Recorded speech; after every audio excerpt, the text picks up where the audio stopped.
शेठ काय लोक बोलतात मंत्री असल्यामुळे आम्हाला काय थोडे बंधन आहेत, पण एक ना एक दिवस जय महाराष्ट्र करणार आम्ही, हे पण तुम्हाला सांगून टाकतो. हा, कारण काय प्रत्येक गोष्टीला लिमिट आहे, प्रत्येक गोष्टीला लिमिट आहे. शेठ परवा ते कुठेतरी बोलले की लोकसभेला भरत शेठनी काय केलं. म्हणजे आमचे आई वडील अत्यंत प्रामाणिक काम करत, म्हणजे राजकारणात नाही, कुटुंबामध्ये, शेतकरी कुटुंबामध्ये.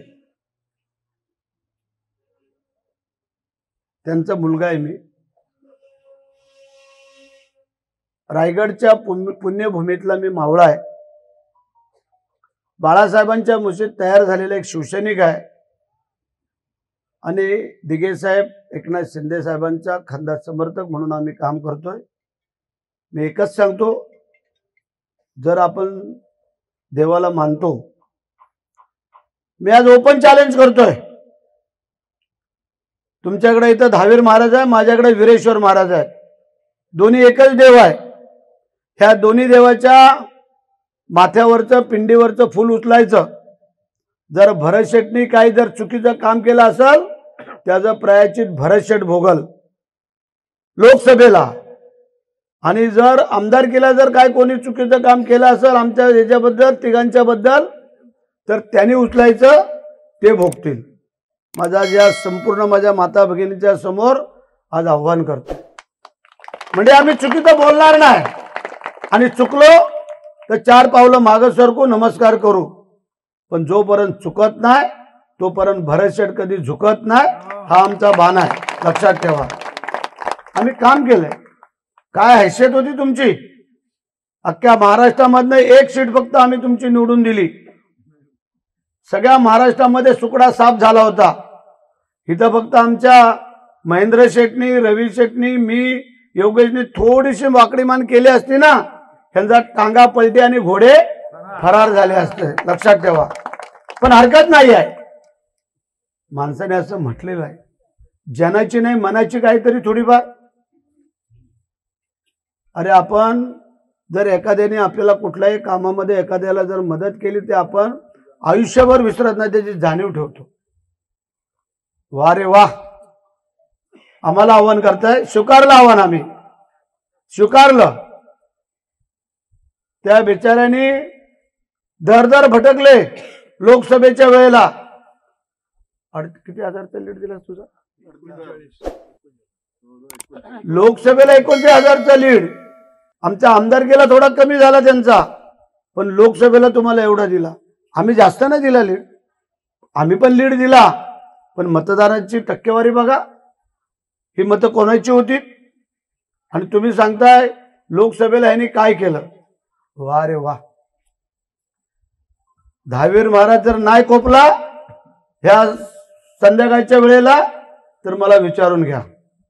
हितच करा आणि हितच भरा, लांब जायची आवश्यकता नाही आहे, लक्षात ठेवा. मी पण जास्त दिवस नाही चालत, गर्वाचं घर नेहमी खाली असतं, लक्षात ठेवा.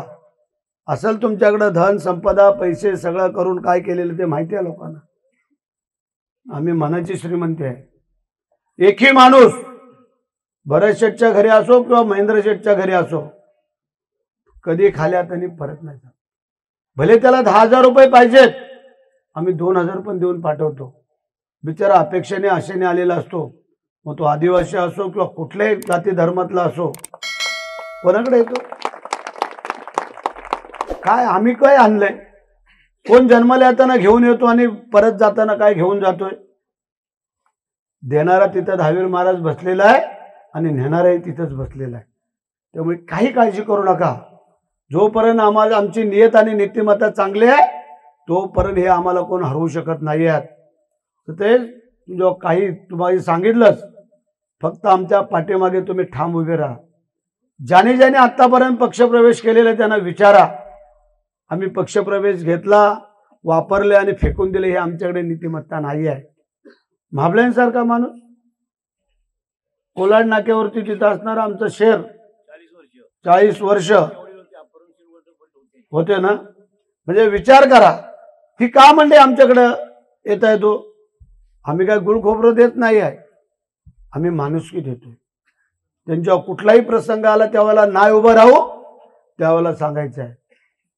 तिकडं अलिबाग, महाड आणि तिकडं कर्जत, तिघांच्या मध्ये तुम्ही आहेत, तेव्हा काळजी नाही करायची. तीन तिघाडा काम बिघाडा होऊ देणार नाही आहे. आता तुम्ही चौथे आमच्या सोबत येत आहे. आणि वकील मनोज, तुम्हाला धन्यवाद देणं गरजेचं आहे. कारण जे तुम्ही कार्यकर्त्यांमध्ये घुसून मिसळून जे काय तुम्ही त्यांना आपलंसं करताय, असंच करत राहा. आणि आपल्या लोकांना ज्याने ज्याने पक्षप्रवेश केलेला आहे ते आणि जे जे आपली जुनी लोक आहेत त्यांचं व्यवस्थित समीकरण जुळवा. कोणीतरी पाठीपुढं सरकल, कोण पुढं जाईल, नवीन आलेला कदाचित पद दिलं जाईल, काय दिलं जाईल, ज्याची जशी ताकद असेल त्याप्रमाणे त्याला त्याचा मान सन्मान नक्की दिला जाईल. काही कोणी काळजी करायचं कारण नाही आहे. मला अजून आतून श्रीवर्धनची जाऊन मिटिंग घ्यायची आहे. शेठ तर मुरुडवरनं मिटिंग सोडून आलेले आहेत.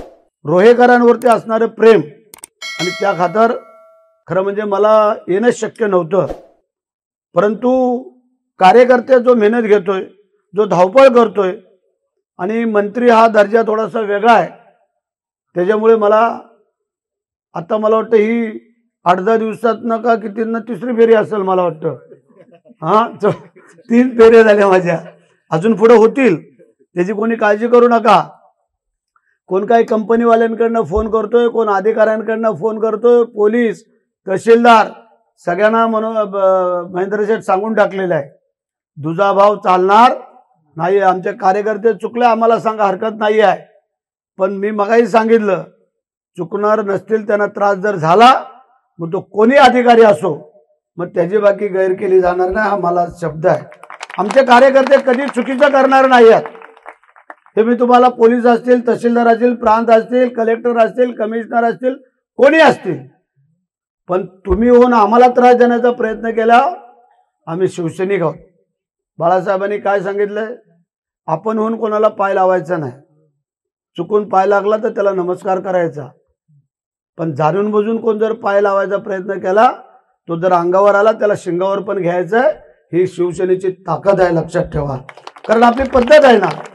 आज जो काय मराठी माणूस मुंबईमध्ये ठामपणे जो पाय रोवून उभा आहे, तो केवळ आणि केवळ बाळासाहेबांच्या कृपाशीर्वादामुळे, शिवसेनेमुळे हे कोणाला नाकारता येत नाही आहे. हजारो कुटुंब आज आपली मुंबईमध्ये राहत आहे, ठाण्याला, पुण्याला, वेगवेगळ्या ठिकाणी, नालासोपाऱ्यापर्यंत गेले, तिकडे कर्जत कसारापर्यंत गेलेत, बदलापूरपर्यंत गेलेत. याला फक्त आणि फक्त एकमेव कारण जर कोण असेल तर आदरणीय बाळासाहेब आणि शिवसेना. आणि म्हणून आज जी शिवसेना फोफावत चाललेली आहे, काय झालं, अनेक वर्ष घरामध्ये मंत्री, संत्री, विंत्री सगळे यांच्याच घरात, परंतु एकच आमदार निवडून येतोय. खासदार आमच्यामुळे झालेला आहे. मग तुम्ही सांगा, तुम्ही त्याप्रमाणे वागा तर तुमची प्रगती होईल. इतर प्रगती होणं आणि वेगळी प्रगती ह्यात फरक आहे. ते महेंद्र शेठच बोलू शकतात, आम्हाला काही बंधन नाही. म्हणजे असो,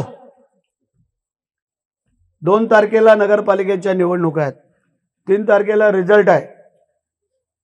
माझी विनंती आहे, ज्यांचे ज्यांचे नातेवाईक, सोयरे, संबंधी, पाहुणे काय जे असतील, त्यांना विनंती आहे, जे काय आपले उमेदवार ज्या ज्या प्रभागामध्ये, वार्डामध्ये उभे असतील, नगराध्यक्षासहित, त्यांना आपलं मतदान करावं, आपल्या नातेवाईकांना सांगावं. ही तुम्हाला एक प्रेमाची विनंती करतो. तुम्हाला पुन्हा एकदा मनापासून धन्यवाद देतो, तुमचं अभिनंदन करतो. आणि तू सांगितलं की गेले अनेक वर्ष आम्ही काम केलं, तिकडं काम केलं, आता इकडं काम केल्यानंतर काय तुम्हाला फरक वाटतोय ते तुम्हाला समजेल. आज उस्मानभाईंसारखी मंडळी छातीडोकपणे काय गोष्टी सांगतात. आज नितीन सारखं आमचा कार्यकर्ता, कुशवांसारखे, महाबळे शेठ सारखे, ही सगळी मंडळी, आज ही सगळी जुनी मंडळी, आज जी काय आमच्या त्याच्यापेक्षा आमचं मोठेपण काय असू शकतं. म्हणजे सगळ्याच गोष्टी पैशामध्ये झोकल्या जात नाही आहेत, काही तत्वानी पण चालावं लागतं.